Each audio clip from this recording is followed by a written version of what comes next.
JNM second year का medical surgical second का मैं अगले टॉपिक के बारे में बात करूंगा। इनफर्टिलिटी, बंझापन। इनफर्टिलिटी या बंझापन क्या है? इनफर्टिलिटी और बंझापन हम उसको बोलते हैं जैसे जब कोई दंपति नियमित संभोग करते हैं, जब कोई दंपति नियमित संभोग करते हैं और नियमित संभोग करने के बावजूद भी 1 साल या 2 साल के बाद भी जब गर्भ धारण नहीं करते हैं या गर्भ धारण करने की क्षमता नहीं होती है, तो उसे हम इनफर्टिलिटी कहते हैं या बंझापन कहते हैं।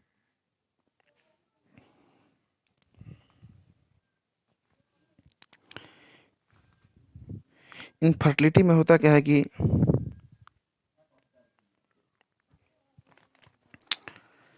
इसमें संभोग करने के बावजूद भी जब महिला गर्भ धारण नहीं करती हैं, कभी कभी ऐसा होता है कि एक बार गर्भ धारण की, दोबारा गर्भ धारण नहीं करती हैं।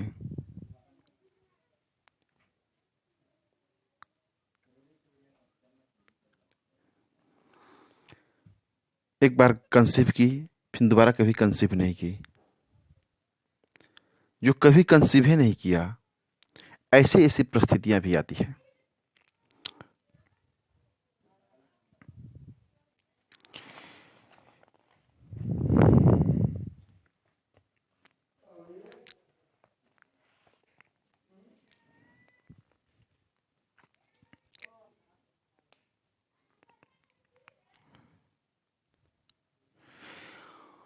और आपको बता देते हैं कि इसमें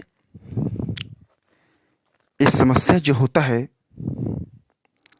इस समस्या क्यों होता है, इसमें क्या लक्षण आता है। जैसे कोई महिलाएं बंझापन की शिकार है,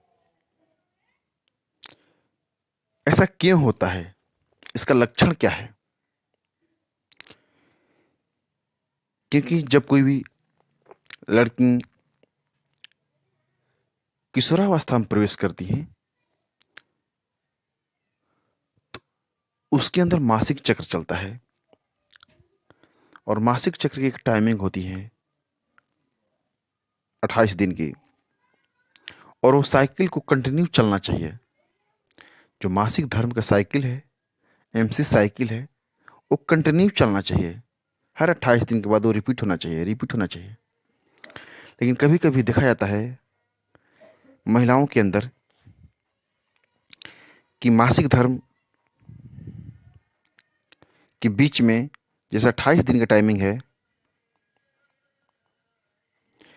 जो 28 दिन का टाइमिंग है, 28 दिन से ज़्यादा हो जाता है। 28 दिन से क्या होता है, वो ज़्यादा हो जाता है, 35 दिन हो जाता है, 40 दिन हो जाता है।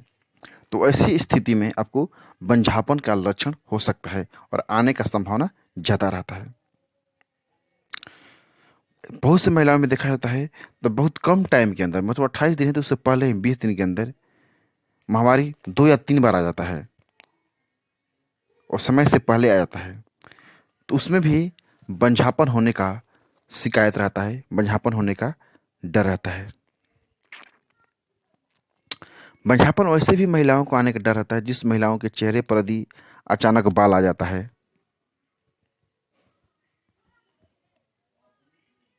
तो ऐसे महिलाओं को भी बंझापन का डर रहता है। बंझापन आता क्यों है, बंझापन आता क्यों है, इसके कारण क्या है?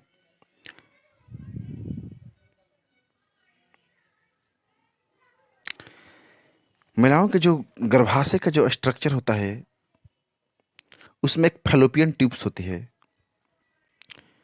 क्या होता है? Fallopian tube. जब फैलोपियन ट्यूब के अंदर किसी भी प्रकार का इन्फेक्शन हो जाए या सर्जरी हो जाए, या सर्जरी के कारण उस फैलोपियन ट्यूब में किसी प्रकार का नुकसान पहुंच जाए, तो उससे बंझापन आने का शिकायत बढ़ जाता है। ऐसा क्यों होता है? जो फेलोपियन ट्यूब है, जब कपल के बीच, दंपति के बीच जब संभोग होता है तो संभोग के दौरान जो स्पर्म निकलता है वो स्पर्म फेलोपियन ट्यूब के द्वारा ही अंडाशय के पास पहुंचता है, अंडा के पास पहुंचता है। लेकिन यदि फेलोपियन ट्यूब में यदि किसी भी प्रकार का प्रॉब्लम आ जाता है तो प्रॉब्लम आ जाने के कारण होता क्या है कि जो फेलोपियन ट्यूब है जो स्पर्म को अंडाशय के पास ले जाता है वो स्पर्म को अंडाशय के पास नहीं ले जा पाता है, ले जाने में सक्षम नहीं होता है, जिसके कारण स्पर्म का अंडाशय से अंडा से कोई मिलाप नहीं होता है और स्पर्म का अंडा से नहीं मिलने के कारण महिलाएं कभी भी गर्भधारण नहीं कर सकती हैं, जिसके कारण उसमें बंझापन का शिकायत हो जाता है। दूसरी चीज हार्मोनल इनबैलेंस। हार्मोनल इनबैलेंस के कारण भी बंझापन की शिकायत होती है।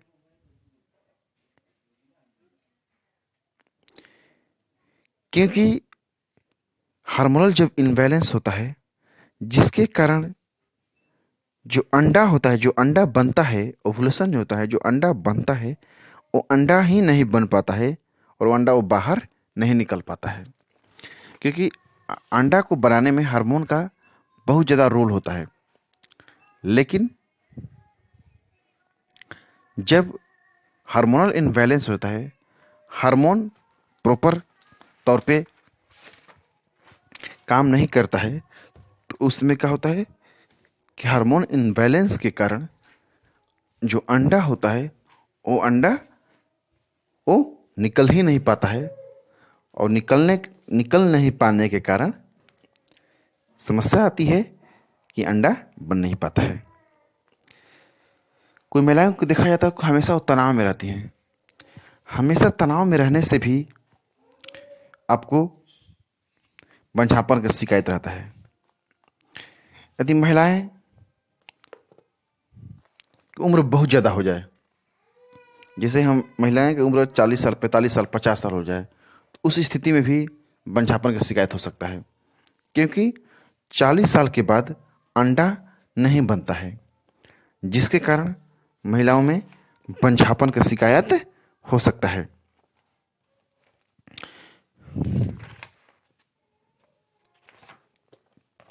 धूम्रपान। यदि कोई महिलाएं बहुत ज़्यादा धूम्रपान कर रही हैं, बहुत ज़्यादा शराब पी रही हैं, तो उसको भी बंझापन का कारण बन सकता है। धूम्रपान करने से क्या होता है, जो अंडा बनना चाहिए वो अंडा नहीं बन पाता है। शराब नहीं सेवन करना चाहिए महिलाओं को। शराब सेवन करने से भी जो अंडा बनता है उस अंडे के अंदर क्या होता है, विकार हो जाता है। इससे हम कैसे बचेंगे? इसे बचने के लिए आपको महिलाओं को संतुलित आहार लेना चाहिए। इसे बचने के लिए महिलाओं को संतुलित आहार लेना चाहिए। संतुलित आहार लेने से क्या होता है, संतुलित आहार लेने से आपको शरीर क्या रहता है, स्वस्थ रहता है। जब शरीर स्वस्थ रहता है तो जो अंडा से जो अंडा बनता है वो अंडा भी क्या बनता है, वो स्वस्थ बनता है, जिसके कारण आपको बंझापन की शिकायत आने का समस्या नहीं रहता है। विटामिन सी का सेवन करना चाहिए, विटामिन ई का सेवन करना चाहिए।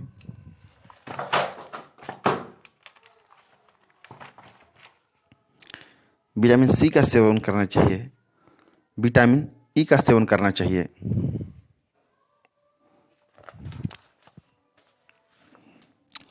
ताज़ा फल खाना चाहिए, सब्जी खाना चाहिए, शतावरी का सेवन करना चाहिए, बादाम का सेवन करना चाहिए, खजूर का सेवन करना चाहिए, संतरा का सेवन करना चाहिए, आइसक्रीम का सेवन करना चाहिए, टमाटर खाना चाहिए, दाल खाना चाहिए, अनार खाना चाहिए। इससे क्या होता है कि आपको अंडाशय से अंडा जो होता है बहुत अच्छा और स्वस्थ बनता है। इसमें जांच, कौन कौन से जांच किया जाता है?